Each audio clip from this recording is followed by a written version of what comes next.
سے پوچھو کہ آسمانوں اور زمین کا پروردگار کون ہے؟ تم ہی ان کی طرف سے کہہ دو کہ اللہ۔ پھر ان سے کہو کہ تم نے اللہ کو چھوڑ کر ایسے لوگوں کو کیوں کارساز بنایا ہے جو خود اپنے نفع اور نقصان کا بھی اختیار نہیں رکھتے؟ یہ بھی پوچھو کیا اندھا اور آنکھوں والا برابر ہیں یا اندھیرا اور اجالا برابر ہو سکتا ہے؟ بھلا ان لوگوں نے جن کو اللہ کا شریک مقرر کیا ہے، کیا انہوں نے اللہ کی سی مخلوقات پیدا کی ہے جس کے سبب ان کو مخلوقات مشتبہ ہو گئی ہے؟ کہہ دو کہ اللہ ہی ہر چیز کا پیدا کرنے والا ہے اور وہ یکتا اور زبردست ہے۔ اسی نے آسمان سے مے برسایا، پھر اس سے اپنے اپنے اندازے کے مطابق نالے بہ نکلے، پھر نالے پر پھولا ہوا جھاگ آ گیا، اور جس چیز کو زیور یا کوئی اور سامان بنانے کے لیے آگ میں تپاتے ہیں اس میں بھی ایسا ہی جھاگ ہوتا ہے۔ اس طرح اللہ حق اور باطل کی مثال بیان فرماتا ہے، سو جھاگ تو سوکھ کر زائل ہو جاتا ہے، اور پانی جو لوگوں کو فائدہ پہنچاتا ہے وہ زمین میں ٹھہرا رہتا ہے۔ اس طرح اللہ صحیح اور غلط کی مثالیں بیان فرماتا ہے تاکہ تم سمجھو۔ جن لوگوں نے اللہ کے حکم کو قبول کیا ان کی حالت بہت بہتر ہوگی، اور جنہوں نے اس کو قبول نہ کیا، اگر روئے زمین کے سب خزانے ان کے اختیار میں ہوں تو وہ سب کے سب اور ان کے ساتھ اتنے ہی اور نجات کے بدلے میں صرف کر ڈالیں، مگر نجات کہاں؟ ایسے لوگوں کا حساب بھی برا ہوگا اور ان کا ٹھکانہ بھی دوزخ ہے، اور وہ بری جگہ ہے۔ بھلا جو شخص یہ جانتا ہے کہ جو کچھ تمہارے پروردگار کی طرف سے تم پر نازل ہوا ہے حق ہے،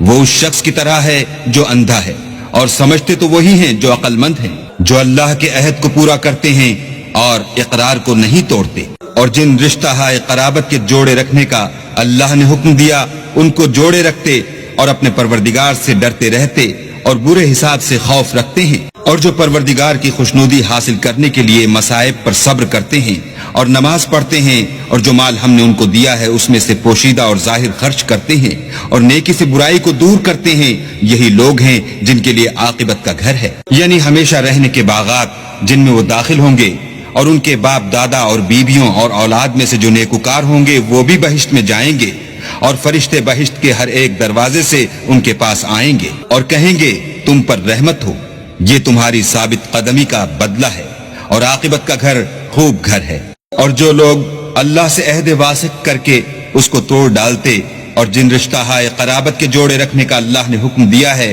ان کو قطع کر دیتے اور ملک میں فساد کرتے ہیں، ایسوں پر لعنت ہے، اور ان کے لیے گھر بھی برا ہے۔ اللہ جس کا چاہتا ہے رزق فراخ کر دیتا ہے اور جس کا چاہتا ہے تنگ کر دیتا ہے، اور کافر لوگ دنیا کی زندگی پر خوش ہو رہے ہیں اور دنیا کی زندگی آخرت کے مقابلے میں بہت تھوڑا فائدہ ہے۔ اور کافر کہتے ہیں کہ اس پیغمبر پر اس کے پروردگار کی طرف سے کوئی نشانی کیوں نازل نہیں ہوئی؟ کہہ دو کہ اللہ جسے چاہتا ہے گمراہ کرتا ہے، اور جو اس کی طرف رجوع ہوتا ہے اس کو اپنی طرف کا رستہ دکھاتا ہے۔ یعنی جو لوگ ایمان لاتے اور جن کے دل اللہ کی یاد سے آرام پاتے ہیں ان کو،